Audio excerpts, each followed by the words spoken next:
El Santo Evangelio según San Juan. Capítulo 2. El primer milagro. Y al tercer día. Se refiere a la cantidad de tiempo que había transcurrido desde que Jesús dejó la tentación en el desierto para comenzar su ministerio público. Se hicieron unas bodas en Caná de Galilea, el sitio que ocasiona su primer milagro. Y estaba allí la madre de Jesús. Indica que ella ya estaba allí cuando vino Jesús. Y fue también llamado Jesús y sus discípulos a las bodas. Él pudo haber tenido solamente unos 5 discípulos al comienzo de su ministerio. Y faltando el vino, ellos se habían quedado sin vino. La palabra griega para vino, como se usa aquí, es oinos. Significa fermentado o no fermentado, según cómo se usaba. Todo indica que no era fermentado, es decir, jugo de uva. La madre de Jesús, María, le dijo: vino no tienen. Había una indicación en su espíritu, colocada allí por el Espíritu Santo, que ella debería apelar a su hijo. Y le dice Jesús: ¿qué tengo yo contigo, mujer?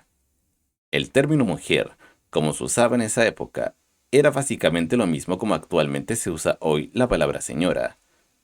La lengua insinúa que el periodo de sometimiento a María, se cree que José ya había muerto, ya había terminado. Aún no ha venido mi hora. Quiere decir que si esta es la hora cuando él debería comenzar su ministerio milagroso, tal dirección tendría que venir de Dios, y Dios solo. En otras palabras, con respecto a cosas espirituales, él no estaba allí para hacer lo que su madre quería, sino más bien lo que Dios quería. La Iglesia Católica debiera tomar nota de esto. Su madre dice a los que servían: indica una revelación a ella por el Espíritu Santo: haced todo lo que os dijere. Representa las últimas palabras registradas de María. Con estas palabras, ella se hizo a un lado, y en efecto, diciéndole a los siervos que no recurrieran a ella y acudieran a él. Y estaban allí 6 grandes tinajas de piedra para agua, conforme a la purificación de los judíos. El 6 representa el número del hombre, y no siempre alcanza la perfección representada por el número 7, llamado el número de Dios, que cabían en cada una 2 o 3 cántaros. Se refiere a unas 68 a 102 litros, 18 a 27 galones, cada uno, según el tamaño. Como es obvio, estos eran bastante grandes. Les dice Jesús: llenad estas tinajas de agua. Quiere decir que había llegado su hora, y su Padre Divino le había dado instrucciones en cuanto a lo que él debería hacer. Y las llenaron hasta arriba. Presentaba todo lo que el hombre podría hacer. El resto era la decisión de nuestro Señor. Y les dice: sacad ahora y presentad al maestresala.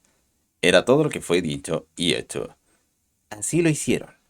Y cuando el maestresala gustó el agua hecha vino, que no sabía de dónde era.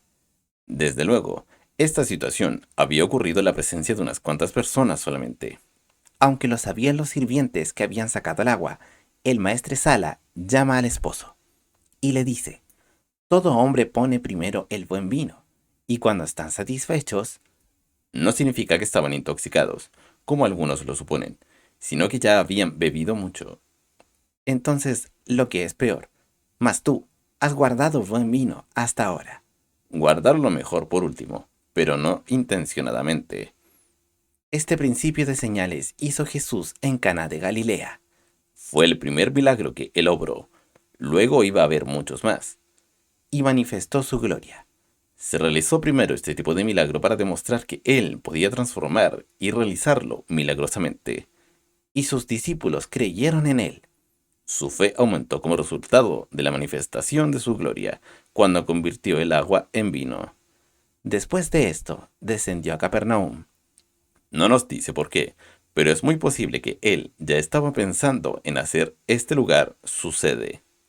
Él, y su madre, y sus hermanos. Al parecer que sus hermanos ya no estaban en contra de él, como lo estarían más tarde. Por lo menos 2 de ellos, a pesar de su oposición anterior, se convirtieron en líderes de la iglesia. Me refiero a Santiago y a Judas. No se menciona aquí a José, por eso es muy posible que ya había muerto. Tampoco no se menciona a sus hermanas, porque probablemente estaban casadas y en sus respectivas casas. y sus discípulos. Como se expresó anteriormente, no se sabe exactamente cuántos discípulos él tenía en ese momento. Y estuvieron allí no muchos días. Tiene referencia a la Pascua, la cual estaba por comenzar dentro de poco en Jerusalén. El templo. Y estaba la Pascua de los judíos, cerca.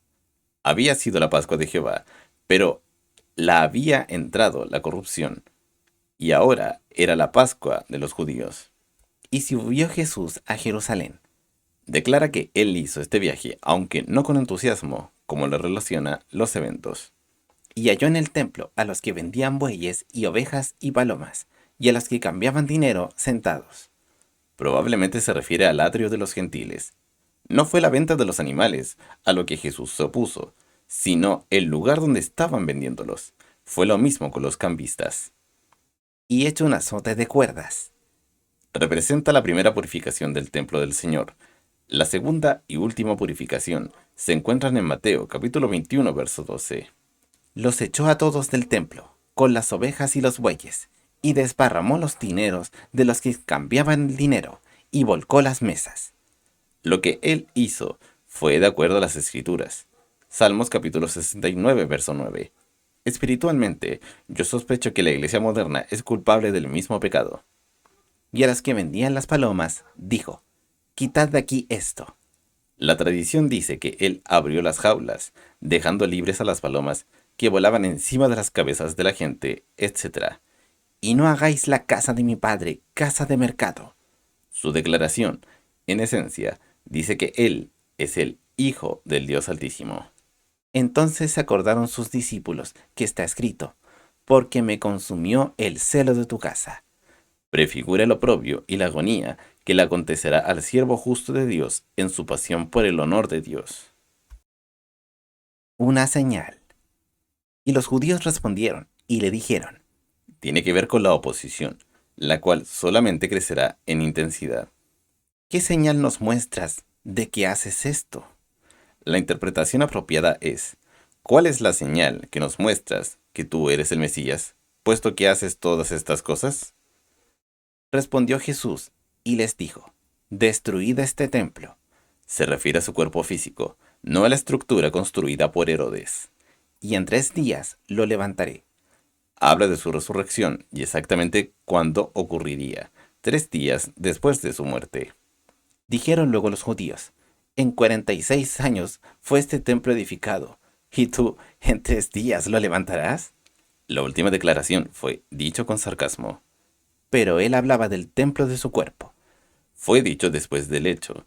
Sin embargo, cuando en un principio él hizo esta declaración, es probable que señalaba a su cuerpo, pero aún así ellos no hubieran comprendido su significado. Por tanto, cuando resucitó de los muertos, sus discípulos se acordaron que había dicho esto, dándose cuenta que se refería a su muerte y resurrección, y no al templo construido por Herodes. Y creyeron a la Escritura y a la palabra que Jesús había dicho. Puede ser que aquí se refiere al Salmo capítulo 16, verso 10. La fe divina está siempre basada en las Escrituras. Y estando en Jerusalén en la Pascua, en el día de la fiesta, habla de la misma ocasión, cuando él había purificado el templo de los versículos 14 al 17. Muchos creyeron en su nombre, viendo las señales que hacía. Pero el mismo Jesús no se confiaba a sí mismo de ellos. Quiere decir que él prestó poca atención a sus alabanzas, las cuales se originaron en los milagros. Su fe era una fe poca profunda, y no estaba necesariamente basada en las Escrituras, sino más bien en las observaciones exteriores. Porque él conocía a todos. Se refiere a las inconstancias del hombre, especialmente de aquellos que se han extraviado de la fe, como estos. Y no tenía necesidad que alguien le diese testimonio del hombre. Quiere decir que solamente él podía discernir bien la naturaleza del hombre, porque él sabía lo que había en el hombre. Depravación total.